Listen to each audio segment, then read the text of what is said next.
আচ্ছা, তো দেখবো হচ্ছে ব্যাংকিং কোণ নির্ণয়। কোনো একটি রাস্তার বাঁকের ব্যাংকিং কোণ অথবা রেল লাইনের দুটি পাতের মধ্যবর্তী ব্যাংকিং কোণ নির্ণয়। ব্যাংকিং কোণটা হচ্ছে এরকম একটি রাস্তা আছে এবং রাস্তাদ্বয়ের এই যে দুইটা, এটা হচ্ছে একটা প্রস্থ এবং রাস্তার এই পাশটা হচ্ছে কি নিচু আর এই পাশে হচ্ছে উঁচু। আমি যদি এখান থেকে সমানভাবে নেই তাহলে দেখা যায় রাস্তাটা এই পাশেটা 8 মিটার উঁচু। তাহলে এই এইচের সাপেক্ষে এখানে যে কোণটা উৎপন্ন হবে সেই থিটা কোণ, যাকে বলা হয় ব্যাংকিং কোণ। এবং এই যে দূরত্বটা, এটা হচ্ছে রাস্তার প্রস্থ। এবং যেহেতু এটা একটা বাঁকানো পথ, তাহলে এটা অবশ্যই কোনো না কোনো একটা বৃত্তর কেন্দ্র হবে। এটা কেন্দ্র হবে, যেটাকে আমরা বলবো ব্যাসার্ধ। সেই ব্যাসার্ধ হচ্ছে আর। সেক্ষেত্রে ব্যাংকিং কোণ হবে ব্যাংকিং কোণ tan θ = v²/r g। এখানে ভি হচ্ছে কোনো একটা গাড়ি,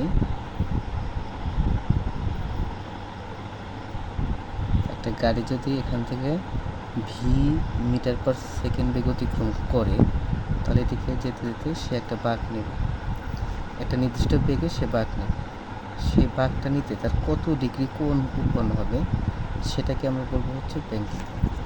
এবং ব্যাংকিং সূত্র tan θ = v²/r g। এখানে ভি হচ্ছে গাড়ির বেগ, আর হচ্ছে রাস্তার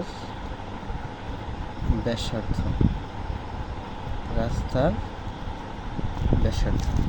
আমরা যেহেতু জানি একটা উচ্চতা, যেহেতু উচ্চতা আছে, তার উচ্চতার জন্য অবশ্যই অভিকর্ষ ত্বরণ ক্রিয়া করবে।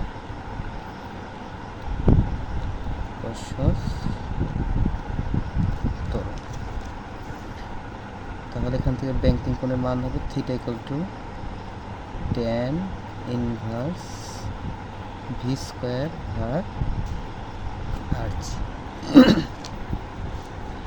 এটা গেল একটা ফর্মুলা।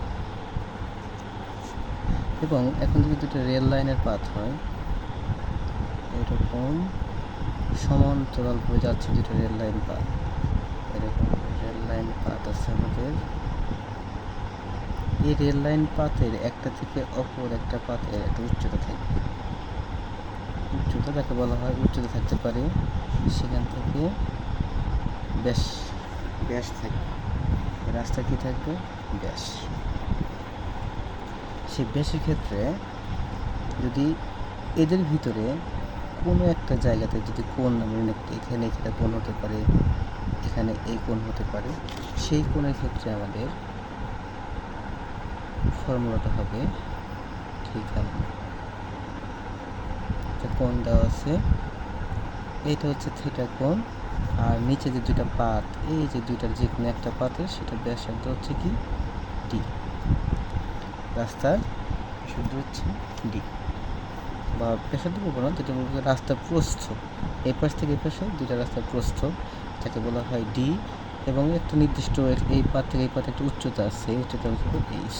তাহলে এইচ, তাহলে এই থিটা কোণের সাপেক্ষে এটা হচ্ছে লম্ব আর এটা হচ্ছে ভূমি। তো লম্ব ভাগ ভূমি, এখান থেকে কিন্তু আমাদের কাজ করবে কি tan θ। এই tan θ জন্য আমাদের একটা সূত্র ব্যাংকিং কোণ কী হতে পারে, তাহলে এখানে লম্ব, এটা হচ্ছে ভূমি, তাহলে সেটার জন্য আমাদের সূত্র হবে হচ্ছে tan θ = লম্ব হচ্ছে এইচ, ভূমি হচ্ছে ডি। সেক্ষেত্রে আমরা যদি এটাকে 1 নম্বর সমীকরণ দিই, এটা সমীকরণ নম্বর হচ্ছে 2। 1 ও 2 হতে পাই। লিখতে পারি tan থিটা, tan থিটা না, এখান থেকে দুই পাশে tan থিটা আছে, তাহলে আমি লিখতে পারি কি h ভাগ d equal to v square ভাগ rg।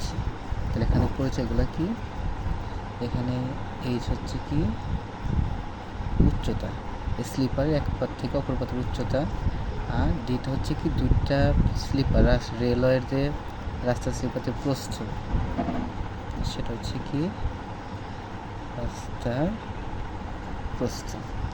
তাহলে এখান থেকে আমাদের যে কোনো একটা যদি মিসিং থাকে, তাহলে আমরা যদি দুইটা স্লিপার উচ্চতা দেওয়া থাকে, প্রস্থ দেওয়া থাকে, ব্যাসার্ধ দেওয়া থাকে আর, তাহলে আমরা গাড়ির বেগ বের করতে পারবো বা ট্রেনের বেগ বের করতে পারবো। বেগ দেওয়া থাকলে আমরা যে কোনো একটা মান বের করতে পারবো। জাস্ট আমাদের দুইটা সূত্র, একটা সূত্র হচ্ছে tan theta equal to v square ভাগ rg, আর একটা হচ্ছে কি h ভাগ d equal to v square ভাগ rg, যেটাকে আমরা দুইটা সম্মিলিত সূত্র এটা পেলাম। এবং আরেকটা সূত্র এখান থেকে লিখতে পারি আমরা কি tan theta equal to h ভাগ d। এই তিনটে সূত্রের সাহায্যে আমাদের যাবতীয় ম্যাথ করা সম্ভব। একটা গাণিতিক সমস্যা করে দেখো কি লেখা আছে। একটি গাড়ি রাস্তার 50 মিটার ব্যাসার্ধ বিশিষ্ট একটি বৃত্তাকার অংশে নিরাপদে সর্বোচ্চ 25 কিলোমিটার/আওয়ারে বাঁক নিতে পারে। রাস্তার ব্যাংকিং কোণ কত? আচ্ছা, এখানে দেওয়া আছে